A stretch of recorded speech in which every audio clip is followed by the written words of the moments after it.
Hello, this is the Provoked Prawn, and this is the Fnatic Streak65. This is a 65% gaming keyboard from Fnatic, a comfortable and high quality keyboard that will set you back around £109 or $109.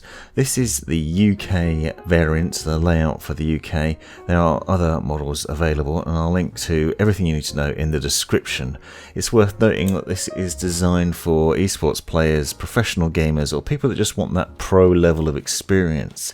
It's designed with a compact form factor but also a low profile design, so it sits low on the desk with thin keycaps and low profile switches to deliver a comfortable, accurate and space-saving gaming experience with a really nifty little keyboard. Now, I've been using this keyboard for a couple of weeks, so I'm able to give you my thoughts on it as I go through, and there are a number of really nice highlights to it. I reviewed the Fnatic Mini Streak about a year or so ago, and I really enjoyed it, and this is the newer version that's even more compact and interesting in a number of different ways, not least of which is, for example, detachable USB-C cable. It also has a back plate that I'll show you that you can swap out for your own. It's a really nice RGB lighting that I'll show off a bit later on in the video, and it uses Fnatic's speed low profile switches, which have an actuation of 1mm. It's very low actuation, meaning it reacts really quickly to your presses. It has a total travel distance of 3.2mm, and the result is a semi-quiet gaming keyboard that's really nifty and agile. You'll see underneath it has the 90-degree feet, so you can angle that down and get it on your desk, and you can see there that printed Fnatic logo. That's similar to what was on the Mini Streak before. Essentially allows you to take that off and swap it out with your own faceplate, so you can get custom faceplates crafted with your own name on there, for example, and they're just held on with magnets, and then you can get some RGB lighting going on that. You'll also note the orange switches that you'll see, and I'll show you those a bit later on. And other highlights to it include the setup with a full function layer, a number of different keys, but one of the things I really like about it is the way that it includes the directional arrows. So usually with a 60% keyboard you lose the directional keys, which is a frustration. With this, you've still got access to the majority of keys easily, and obviously there's no numpad, but you do have access to the directional arrows and a number of other keys. Everything is accessible on board as well, which makes it really nice. There's some RGB lighting, for example, that's programmed within the memory of this keyboard, and you can store more within the Fnatic OP software. I'll link to that in the description. I will note, however, that I couldn't get that OP software to install properly or run, which was frustrating, but it's not necessarily a problem because the keyboard will work out of the box without it. You can just plug and play and get on with it, and because the RGB lighting, for example, is stored on board, you don't need to worry about it. However, if you want to do things like macros or adjustment in that way, then you can't do that. Well, I couldn't do it because of the software problems, which is obviously unfortunate if you're into macros and things like that, but I am not personally bothered by those, so it wasn't an issue. However, it could just be a teething problem with my PC. I had to look around and I couldn't see any other people complaining about having problems with the OP software, so I'm not going to give it too much of a downer for that. Now, as you can see, a fairly nice looking keyboard. It is reasonably expensive. I wouldn't say it feels terribly hefty. It's designed to be durable and with a solid aluminium build, but it's also designed to be lightweight. It weighs in at 420 grams, and the result is something that feels kind of plasticky and cheap in the hand, but not to the point that it's going to break or anything. It's certainly nice to look at. When you pick it up, it doesn't feel weighty or like it's made entirely of metal or anything. But the idea is, obviously, because it's compact and lightweight, means you can throw it in your bag and take it out with you to a friend's house or to a LAN event or something like that, and still get that superior gaming experience goodness out of it. And the raised housing that you can see here, these low profile keycaps help with the actuation, but also allow for a really nice bit of light bleed. And the RGB lighting on this keyboard is actually very nice during the day and at night as well, and I'll show you that a bit later on and talk about it as well.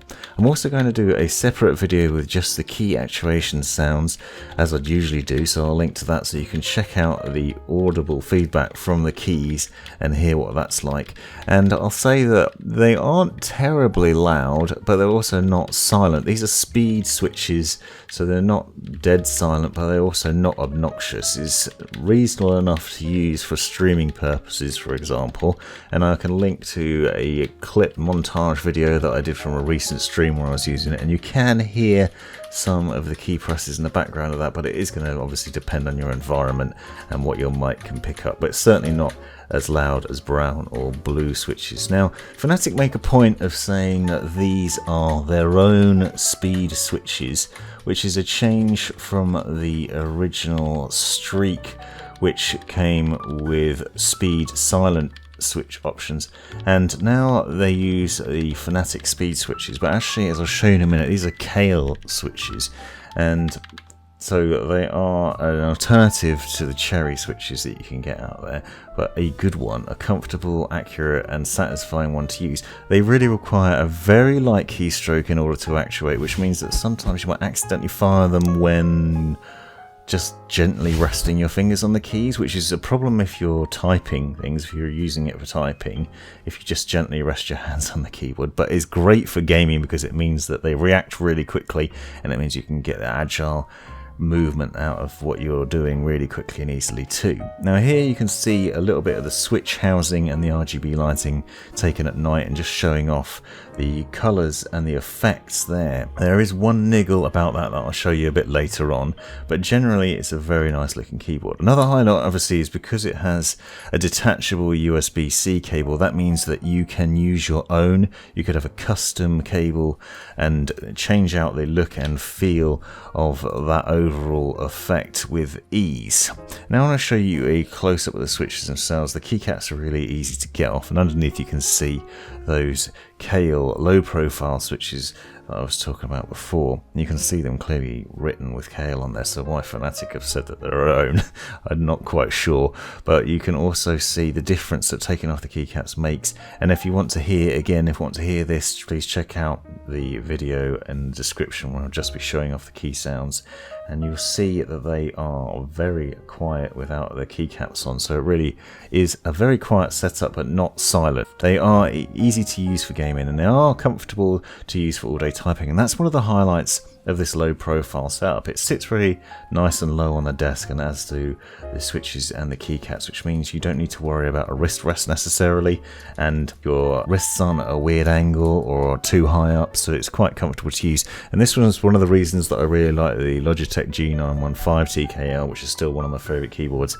for a similar sort of setup, very low profile design. But if you're looking for something that's really compact but doesn't ditch the directional arrows and still has a very nice setup to it, then this might well be another option. It's not terribly expensive, there are a lot more expensive keyboards out there, and yet it delivers a satisfying experience. And as I said, I really like having the directional keys, something simple like that. Obviously you do need to adjust if you're not used to compact keyboards to where the shift key is, for example, and some people might be put off by the small shift key on the left, but generally speaking the setup of this has been really nice. Here you can see another close-up of that custom backplate on the back there. Obviously it says Fnatic, but you can get other ones printed and have your own name blazoned on it, for example, so you could personalize it, which isn't something you'd see on other keyboards. Now, other things that you have buried within the function keys is there's two layers of keys essentially.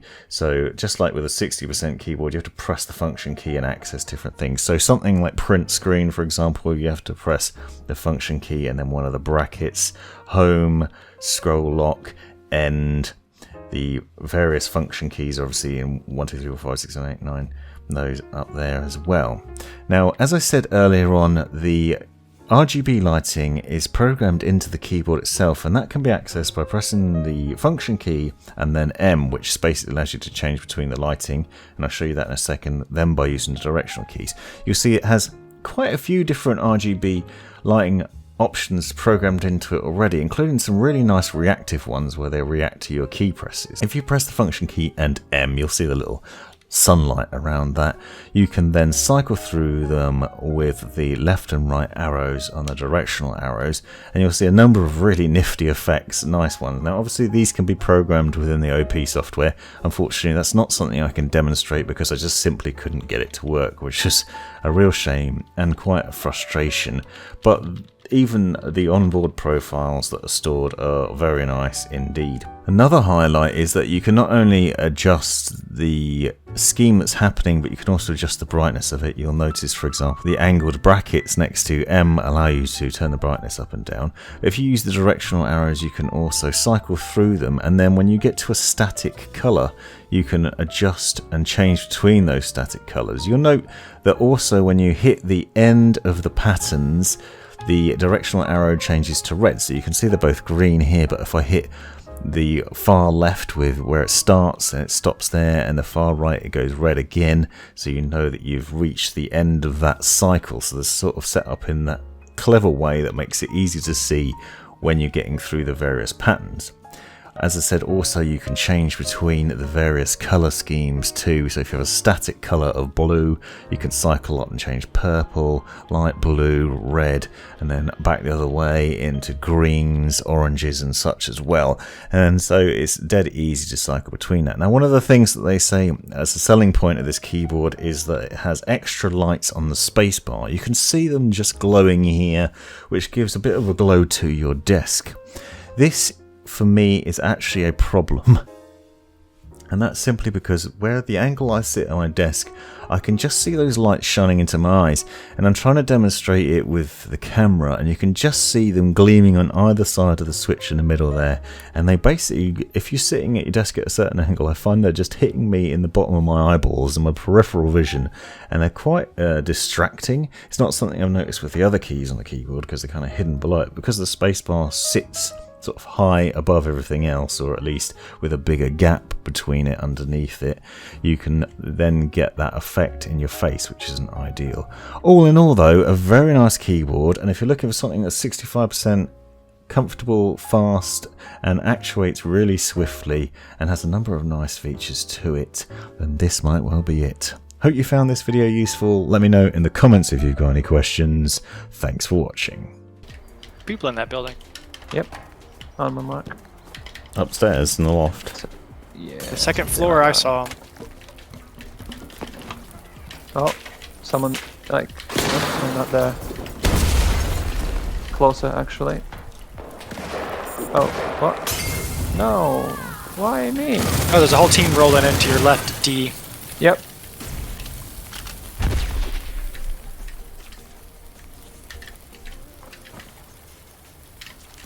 Trying to figure out what to do. Just chaos. People there. I don't know where are the people who are shooting us out there. No. Oh. We're down one, but there's one in there still. This has been the Provoked Prawn. Thanks for taking the time to watch this video. Hope you found it useful, interesting, hilarious, or all of the above. Be sure to check out the description for other information you might find interesting, and subscribe and watch these other videos as well that I think might be useful to you, and have a great life.